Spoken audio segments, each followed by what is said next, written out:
नहीं, इसके बाद भी एक सबसे बड़ा धन है उसके खोने पर दुखी होना। आश्चर्यचकित हो गए, बोले ऐसा क्या है धन? तब स्वामी जी कहते हैं कि जिस दिन तुम्हारा मनोबल खो जाएगा उस दिन तुम्हारा सबसे महत्वपूर्ण धन खो जाएगा, तुम्हारी सबसे महत्वपूर्ण निधि खो जाएगी। असल दुख उस दिन मनाना, क्योंकि यदि किसी व्यक्ति पर मनोबल रहता है तो वह सब कुछ प्राप्त कर सकता है, लेकिन सब कुछ होते हुए भी यदि किसी व्यक्ति पर मनोबल टूट गया, मनोबल खो गया, तो वह सब कुछ होते हुए पाते हुए भी सब कुछ लुटा बैठता है।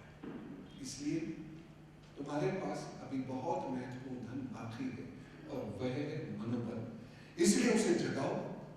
जिस दिन वो जग जाएगा उस दिन तुम्हें आगे बढ़ने के सारे अवसर पुनः खुल जाएंगे। इस देश में मानसिक स्थितियां बहुत गिरती चली जा रही है।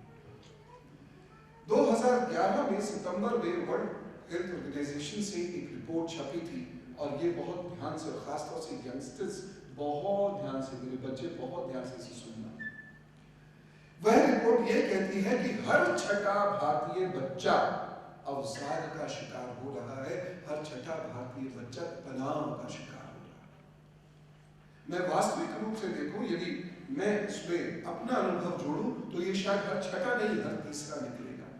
लेकिन उनके कुछ क्लिनिकल स्टैंडर्ड्स होते हैं जिससे उन्होंने छठा बच्चे की संज्ञा दी है कि वह मनोबल उसका खो रहा है और धीरे धीरे अवसाद की ओर जा रहा है। यदि आप स्वयं अपने और आसपास के घरों में, अपने जानने वाले घरों में देखेंगे तो खुद पाएंगे क्रोध बढ़ता चला जा रहा है। जरा सी बात से टेंशन हो गई, टेंशन एक ऐसा शब्द हमें याद हो गया, बल्कि टेंशन से भी अब नेक्स्ट वर्ड जाने लगा है डिप्रेशन। जरा सी बात में डिप्रेशन होगा। मार्क्स आने थे 98%, आगे 96% डिप्रेशन हो गया, तनाव में हो गए, रोए चले जा रहे हैं। ये किस प्रकार का मानव है? यह किस प्रकार का मानव है जिसे अपने ईश्वर पर विश्वास नहीं, इसलिए ये गिरकर संभलना भूल चुका है, इसलिए ये गिरकर संभलने में दुखी हो रहा है, क्योंकि प्रभु पर विश्वास नहीं है। यदि प्रभु पर विश्वास होता तो उसको ये लगता कि ठीक है, प्रयास करेंगे, दोबारा देखा जाएगा। रोने वाला इंसान, अपने दुर्भाग्य पर रोने वाला इंसान प्रभु का भक्त नहीं हो सकता। मैं इसीलिए प्रभु के जीवन से वह प्रेरक प्रसंग आपके लिए चुन कर लाता हूं जिसे आप समझे कि हाँ, प्रभु कौन है और मेरे साथ उनका जुड़ाव होता कैसे है। तो पहला उद्देश्य है कि मनोबल प्राप्त किया जाए। दूसरी चीज जो बहुत विशिष्ट मेरी मुहिम है, मैं अपना पूरा जीवन 11.5 वर्ष के करीब था, मैंने इस राष्ट्र की सेवा और इस धर्म के प्रचार प्रसार के लिए दान कर दिया था। और तब से मैं यही सोचता हूं कि इस देश को क्या है ऐसी चीज जो जीवन दे सकती है। यदि वक्त नहीं है, मैं सिर्फ 5 मिनट में आपसे कहना चाहूंगा, या उससे भी कम समय में, कि आप बारूद के ढेर पर बैठे हो।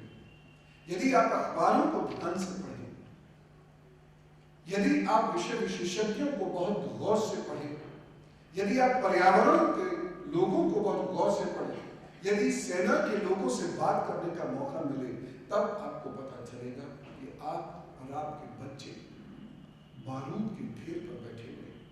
आप जिस चीज पर जी रहे हैं, जिस चीज के आधार पर आप अपने भविष्य के स्वप्न सोच रहे हैं, संजो रहे हैं, वह आधार निहायत कमजोर है। किसी भी दिन इसमें संकट उत्पन्न हो सकता है।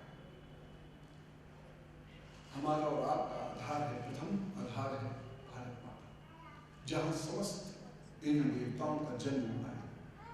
और हमारा दूसरा आधार है ईश्वर, जिससे हम मनोबल प्राप्त करते हैं, जिससे हम सौभाग्य प्राप्त करते हैं, जिससे हम जीवन जीना सीखते हैं।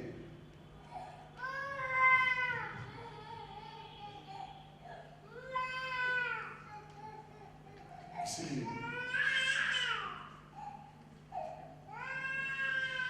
बहुत ध्यान से अपने ईश्वर को समझने का प्रयास कीजिए, बहुत गहराई से अपने ईश्वर को समझने का प्रयास करना होगा।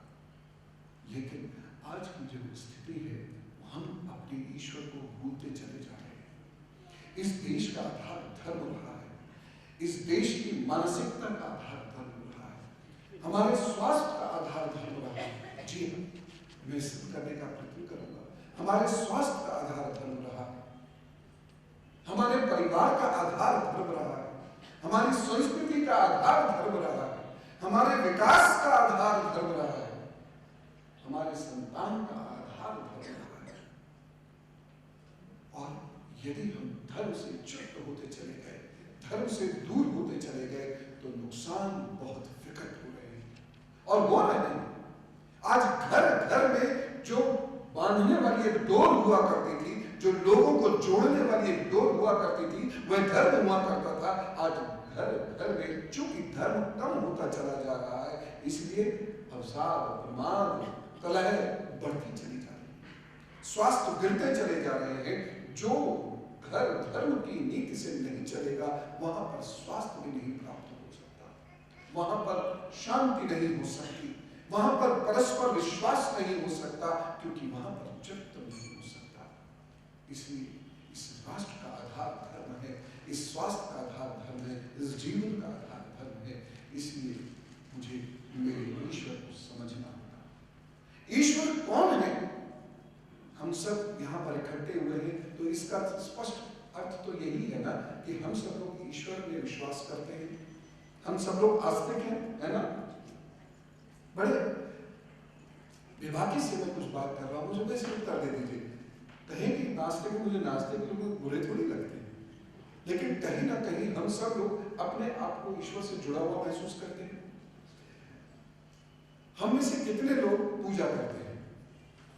सब पूजा करते हैं, ज्यादातर लोग पूजा करते हैं, कुछ एक लोग नहीं करते हैं, कोई बात नहीं। प्रश्न मेरा ये है कि हम में से कितने लोग ईश्वर को पाना चाहते हैं, ईश्वर को देखना चाहते हैं? कितने लोग? सबसे बढ़िया बात तो यह है कि आप सब लोग बेहद ईमानदार हैं। यदि आपके मन में वैसी भावना नहीं है तो आपने हाथ भी नहीं खड़ा किया। ये सबसे महत्वपूर्ण होता है। ईश्वर के स्थान में आकर कभी किसी को झूठ नहीं बोलना चाहिए। ये वास्तविकता है समाज की। हम लोग ईश्वर के पास जाते हैं या भय से अथवा लालच से, और मजे की बात यह है कि ईश्वर को न भय से पाया जा सकता है और न लालच से पाया जा सकता है। ईश्वर को केवल वो पा सकता है जो ईश्वर को ही पाना चाहता है। और ईश्वर को कैसे पा सकते हैं? ईश्वर को ज्ञान, कर्म और भक्ति, इन तीनों के संगम से ही पाया जा सकता है, यानी त्रियोग से। ईश्वर को पाने का रास्ता त्रियोग है। न केवल भक्ति से ईश्वर प्राप्त होते हैं, न केवल कर्म से ईश्वर प्राप्त होते हैं, और न केवल ज्ञान से ईश्वर प्राप्त होते हैं। ईश्वर इन तीनों के मिलन से प्राप्त होते हैं। और मैं आपको दर्द से ये बात कहता हूं, हर मंच पर ये बात कहता हूं, मैं टेलीविजन से ये बात कहता हूं, और इस गद्दी पर बैठ के, जिस गद्दी पर बैठ के प्रवचन होता है, हम उसकी बहुत इज्जत करते हैं, उस पर बैठकर मैं ये बात आपसे कह रहा हूं कि यदि किसी व्यक्ति के अंदर ज्ञान, कर्म और भक्ति का संयोग है, तो वह व्यक्ति ईश्वर से ऐसे मिलता है और बात करता है जैसे मैं और आप या आप और आप बात करते हैं।